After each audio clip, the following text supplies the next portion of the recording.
Before we get started, I want to remind everyone that the information in this presentation is not to be or construed as investment advice. The information presented are subject to change without notice, and while we have made every reasonable effort to ensure that the content is reliable and accurate, we have not independently verified the content and are not responsible for errors therein. Please consult a professional advisor before putting a loonie in any of these financial markets.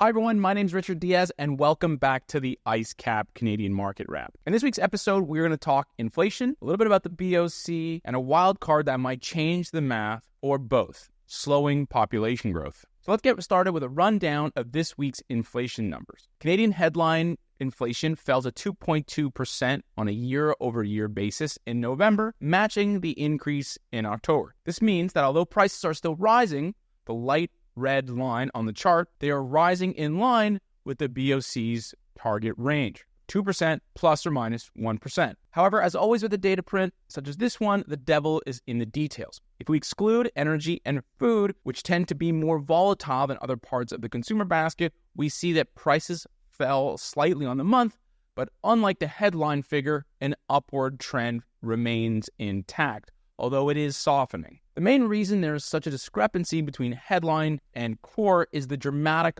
fall of energy prices. This fall is due to lower global crude oil prices and, yes, the removal of the carbon tax. The latter has been highlighted by both the BOC and Stats Canada several times over the last few months, and don't let the CBC tell you otherwise. On the other end of the spectrum is food inflation. You'll notice that it now sits at the top of the previous chart. This is not good. At 4.2% and rising, it is growing at the highest rate we have seen in nearly 2 years. This really hurts the working poor as they spend a much larger share of their basket on groceries than much wealthier people. Additionally, this very high number likely understates the actual figure over the short term, as CPI calculations do not properly account for substitution effects, like shifting from meat, which has more than doubled over the last 3 years and still rising at 8%, to much cheaper products like chicken and pork. There's also the issue of shrinkflation, which is very difficult to calculate in a CPI context, as well as completely opting out of spending altogether. Again, these little issues will mess with the numbers, and in my view, they tend to understate what's going on with food right now. Looking forward, the worry is that food prices and the unwind of the carbon tax base effect pushes up goods prices next year, and that this overpowers much stickier services prices.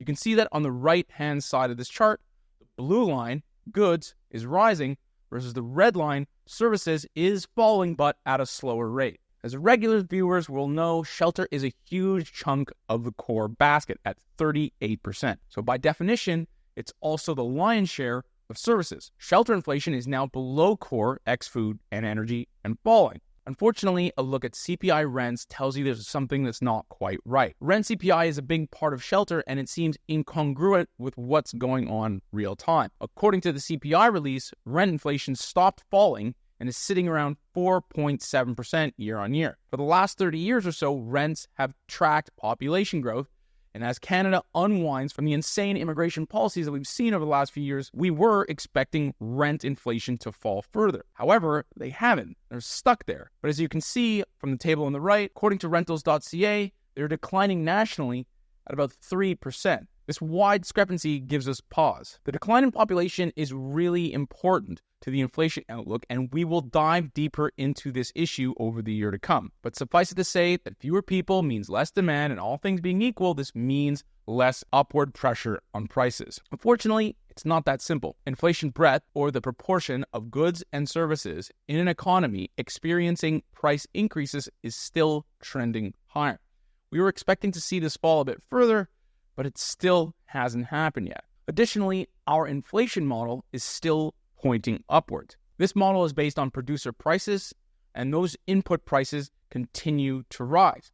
They've been affected by a lower currency and weak productivity, and increased government spending will also lift demand for finite resources in our economy. Finally, so what does this mean for the BOC and Canadians and their mortgage rates? Well, given the BOC's single mandate targeting inflation, rising core inflation, and breadth measures seems to be holding up the future path of interest rates or their expectations. Those little dots on the chart, which are based on the overnight index swap, suggest that the interest rate cutting cycle that we've been enjoying is over. Although you're starting to see that they're now pricing hikes in the future path of this curve. As you can see, they have not only flatlined, but are starting to rise. All the cuts that were priced in just a few months ago have completely disappeared, and the market is increasingly convinced that not only is the rate cuts cycle over, there might actually be rate hikes in the future. Accordingly, this means that for now, mortgage rates have stopped falling, and indeed have been rising in some cases. All right, so that's a wrap on this week's episode. Thanks again for watching. Please like, subscribe, and follow for more. And as always, we manage money for families all across Canada and the world, so please feel free to get in touch.